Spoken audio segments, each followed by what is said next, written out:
Selamat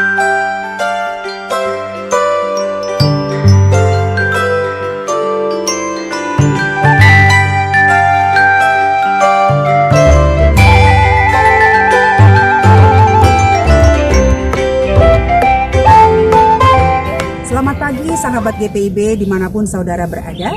Berjumpa dengan saya Pendeta Estetiana Elesiani Sasela Raprap, Pendeta Ketua Majelis Jemaat GPIB Abraham Serang. Dari Kesatrian Grup 1 Kopassus Serang, kita berjumpa dalam program Morning Call GPIB pada hari ini Senin 29 Juni 2026. Pagi ini kita akan membaca dan merenungkan firman Tuhan yang akan menjadi penuntun bagi perjalanan hidup kita, khususnya dalam kerja dan karya serta aktivitas yang kita lakukan di hari ini. Mari berdoa, mohon bimbingan Roh Kudus. Atas hari pertama di minggu kerja yang baru, pada hari ini Tuhan kami mengucap syukur kepadamu.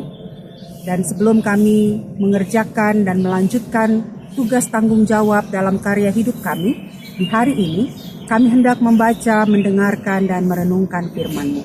Pimpinlah kami dalam Roh Kudus-Mu, supaya kami memperoleh hikmat dan pengertian untuk mengerti kehendak-Mu, untuk merenungkannya, dan kemudian melakukan kehendak Tuhan di dalam seluruh pekerjaan karya hidup kami, baik di hari ini maupun di sepanjang kehidupan ini.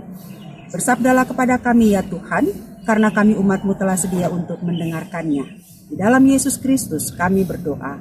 Amin. Sahabat GPIB yang dikasihi Tuhan, perenungan firman Tuhan pada hari ini didasarkan pada peristiwa yang diceritakan dalam Bilangan 27 ayat 12 sampai 17 yang menceritakan begini.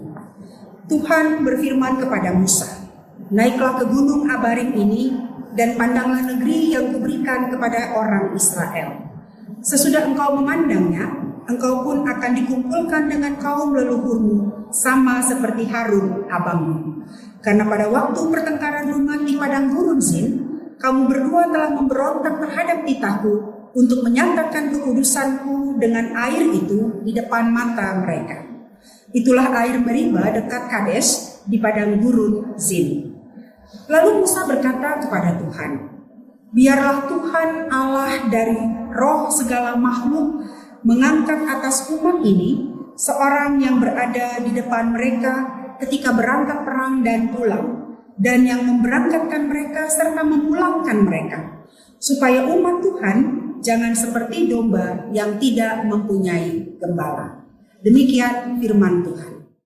Sahabat GPIB yang dikasihi Tuhan, suksesi atau pergantian pemimpin adalah hal yang lumrah terjadi dalam kepemimpinan di sebuah negara ataupun lembaga. Pergantian pemimpin dilakukan bisa jadi karena periode yang sudah berakhir atau karena pemimpinnya meninggal dunia, dan bisa jadi juga karena kudeta.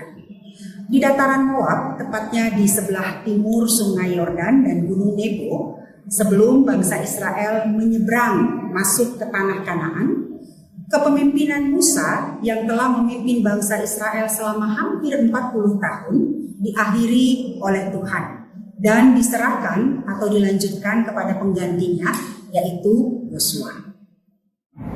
Apa alasan Tuhan mencopot Musa dari jabatannya sebagai pemimpin bangsa Israel?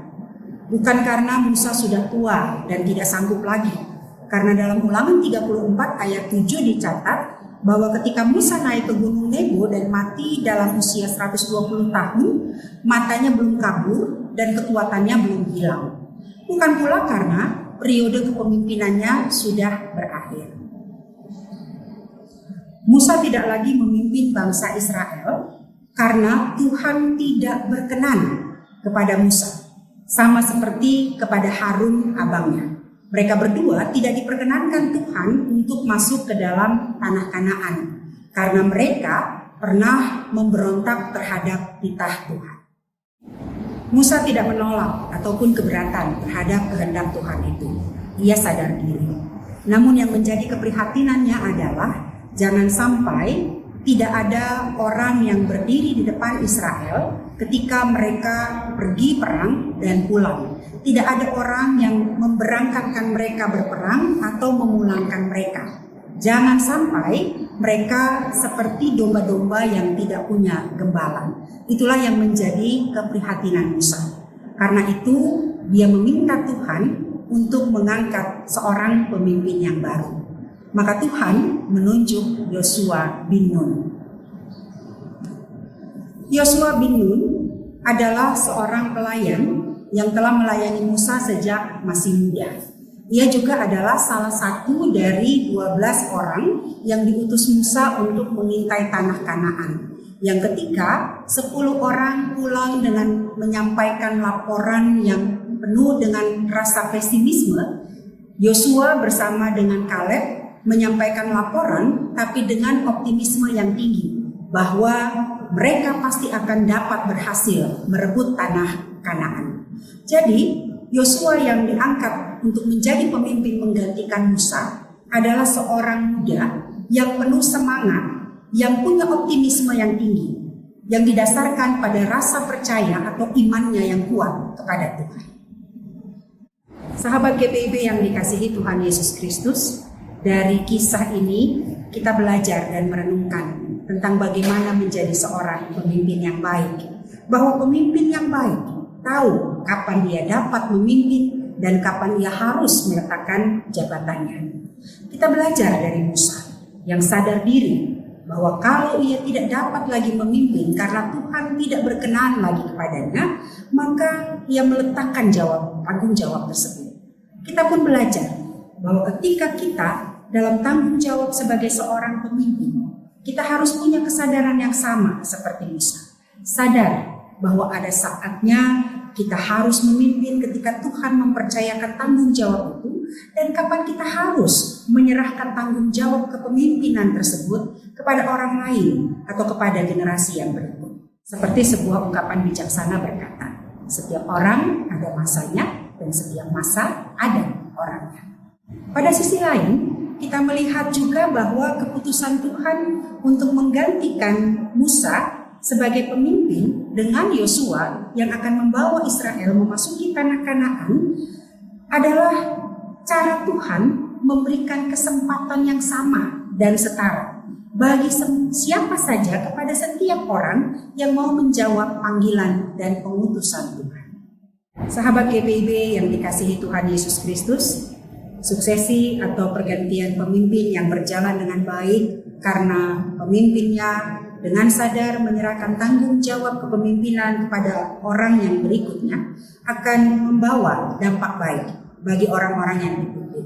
Dampak baik bagi suasana kerja, dan ketika itu ada di dalam persekutuan umat Tuhan, dalam hidup bergereja, maka dampak yang baik juga akan dirasakan dalam hidup persekutuan dan pelayanan. Begitu juga ketika orang yang menggantikan mengerjakan tanggung jawab kepemimpinannya menunjukkan kualitas kerja yang baik. Sahabat GPIB yang Tuhan Yesus kasihi, mari kita belajar menjadi pemimpin yang baik dan bijaksana, yang menggunakan setiap kesempatan yang Tuhan berikan bagi kita untuk bekerja dan berkarya bagi kemuliaan Tuhan. Amin. Mari kita berdoa. Terpujilah Engkau ya Tuhan Allah Bapa kami yang Maha Kasih. Kami bersyukur untuk firman-Mu yang sudah boleh kami dengar dan renungkan di pagi hari ini. Biarlah firman-Mu menjadi firman yang hidup dan yang menghidupkan kami. Pagi ini kami menyerahkan seluruh keberadaan kami dalam kerja, dalam pengabdian, dalam pelayanan yang Tuhan percayakan. Berikanlah kepada kami hikmat-Mu, kesehatan dan kekuatan sehingga kami mampu menjalani hari ini di dalam takut akan Tuhan. Tuhan, kami berdoa bagi gereja-Mu, gereja Protestan di Indonesia bagian Barat. Tuhan berkatilah supaya kehadiran gereja-gereja Tuhan ini berdampak dalam kehidupan masyarakat. Para pemimpin Tuhan, kiranya Engkau memberkati, baik sebagai pendeta, sebagai majelis jemaat, ataupun dalam setiap tugas dan tanggung jawab dalam keseharian hidup. Berkatilah dengan hikmat untuk mampu menjadi pemimpin-pemimpin yang baik, cakap, dan bijaksana. Kami menyerahkan gereja Tuhan dalam segala pergumulan, perjuangan, dan tantangan yang ada.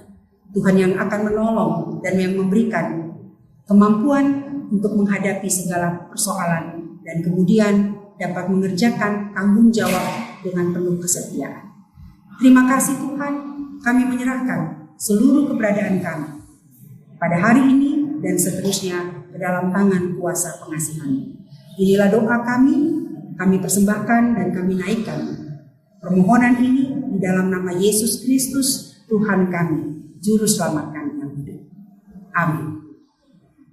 Sahabat GPIB yang dikasihi Tuhan, demikian jumpa kita pada saat ini dalam program Morning Call GPIB. Tuhan Yesus memberkati kita semua.